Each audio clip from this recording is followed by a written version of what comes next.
se a gente tentasse explicar tudo o que precisa acontecer para que a reforma da Previdência seja aprovada, hein? Ué, mas é tão simples, é só aprovar na Câmara e depois no Senado, não é isso? É isso, mas não é só isso.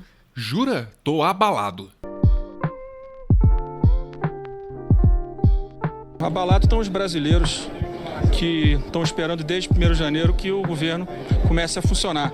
São 12 milhões de desempregados e o presidente, brincando de presidir o Brasil. Olhando para o noticiário político das últimas semanas, você percebe que existiu, e talvez ainda exista, um desentendimento entre o presidente da República e o presidente da Câmara. E olhando para o noticiário político, eu também percebo que tem um monte de comentarista dizendo que isso inviabiliza a reforma da Previdência. Essa impressão foi reforçada quando o ministro Paulo Guedes foi à Câmara dos Deputados para debater o assunto. Apresente a essa comissão, é sua obrigação, que estudos, que projeções levaram a esse tipo de entendimento. Eu estou vendo, ministro, que o senhor é tigrão quando é com os aposentados, com os idosos, com os portadores de necessidades. O senhor é tigrão quando é com os agricultores, com os professores, mas é tchutchuca quando mexe com a turma mais privilegiada do nosso país. A sua função, o cargo público que o senhor ocupa, exige uma outra postura. Inclusive, o senhor precisa aqui pedir desculpa. Decoro, presidente. O senhor precisa pedir desculpa. De palavra. Garanta a palavra. Peço respeito. Ministro, por favor. Deputado Zeca, ministro Paulo Guedes. Toda essa confusão está acontecendo desde já, e isso é só o começo do processo de tramitação. Peço a vossas excelências, a ambos que retirem as palavras, tanto o ministro Paulo Guedes quanto o deputado Zeca Dirceu. Deputados, eu vou encerrar a sessão. Funciona assim.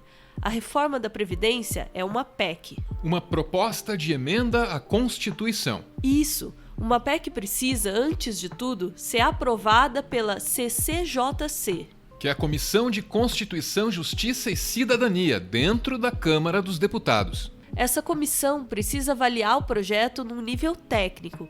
Precisa concluir se a proposta contraria ou não todas as diretrizes que dizem como a Constituição deve ser alterada. E aí, só quando e se essa comissão concluir que está tudo ok, é que a reforma segue adiante. Depois da CCJC, a reforma precisa passar por uma comissão especial, criada para analisar o conteúdo da proposta. E nessa fase, os deputados podem fazer emendas, alterando a proposta e também devem debater o tema com a sociedade, convocando sempre audiências públicas. As emendas que alteram a reforma precisam ser apresentadas nas primeiras 10 sessões da comissão e precisam do apoio de 171 deputados.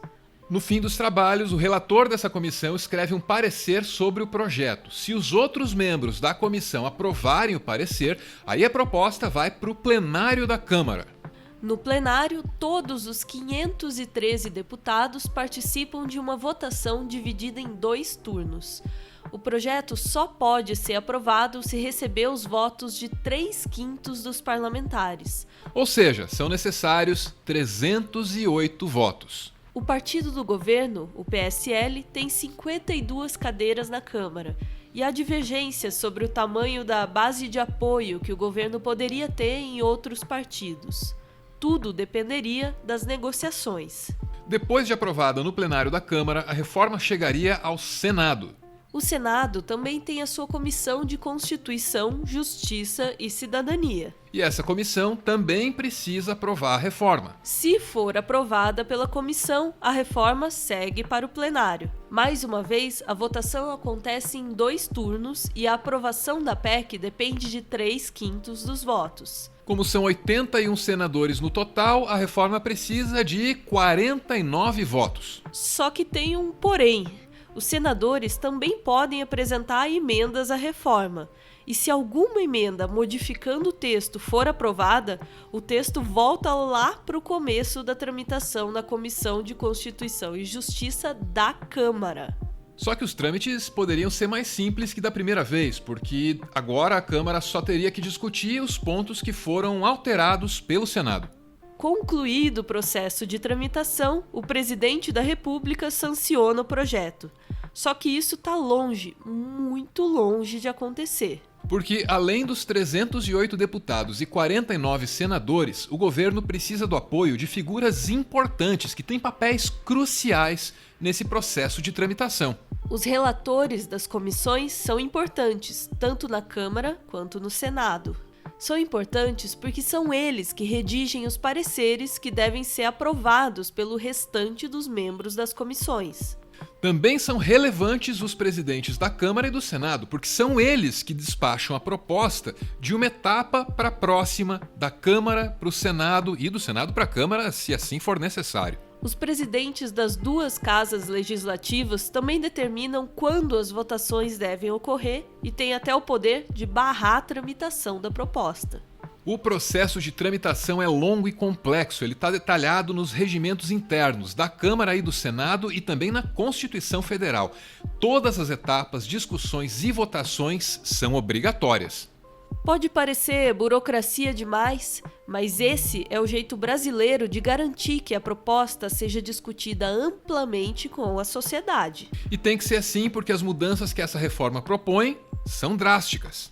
Cada discussão, cada votação, cada audiência pública é uma chance a mais de compreender o que o governo quer fazer com a sua vida. Além disso, cada etapa serve para discutir um aspecto diferente dessas mudanças tão drásticas na aposentadoria. Essa etapa inicial, na Comissão de Constituição, Justiça e Cidadania da Câmara, é importante. Qualquer questionamento sobre a constitucionalidade da proposta precisa ser feito agora. 40% dos negros são trabalhadores informais.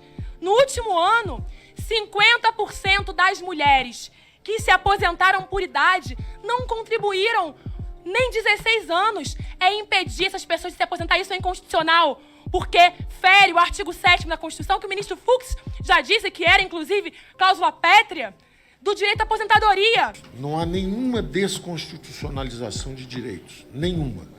O que está sendo desconstitucionalizado são os parâmetros, porque nenhuma Constituição, nem da Venezuela, nem da Bolívia, tem parâmetros previdenciários na Constituição. Ninguém tem. Não há exemplos no mundo de parâmetros previdenciários na Constituição. Como você pode perceber, essa reforma ainda vai ter que tramitar por um bom tempo. Um tempo que pode ser dilatado, conforme forem surgindo outras prioridades. Obrigado, eu preciso dar um pulo ao banheiro. Eu estou há 7 horas bebendo água. Eu estou há 6 horas bebendo água. Eu preciso dar um pulinho. Eu volto. Vamos suspender a reunião por alguns minutos. Parada para os comerciais. Para que o ministro...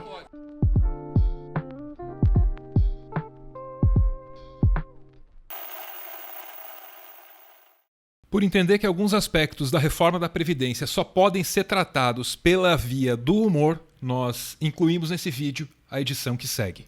Por que você não cortou a aposentadoria dos militares? Ora, eu penso o seguinte, o meu pão é muito pequenininho.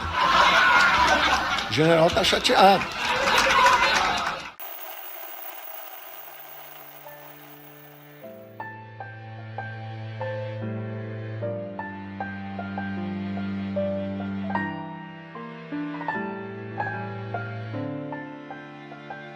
Muito obrigado por ver esse vídeo até o final. Eu gosto de fazer essas reedições aí de discursos políticos. Se vocês curtirem a ideia, podia até ter um quadro só com isso aqui no canal, mas só se vocês quiserem. Como você sabe, o Meteoro é mantido graças a uma campanha de financiamento coletivo e quem participa aparece aqui no finalzinho para receber o nosso amor, o nosso muito obrigado. Muito obrigado, Hannah, que cultiva e celebra suas excelentes relações com humanos e também com animais. A Hannah pede para dizer: Holly e Júnior, vocês são os melhores. Frida, Malu e Cher, obrigada por deixarem nossas vidas sempre o mais colorida que ela pode ser. E Castiel, você será sempre lembrado. Beijo, gente, valeu!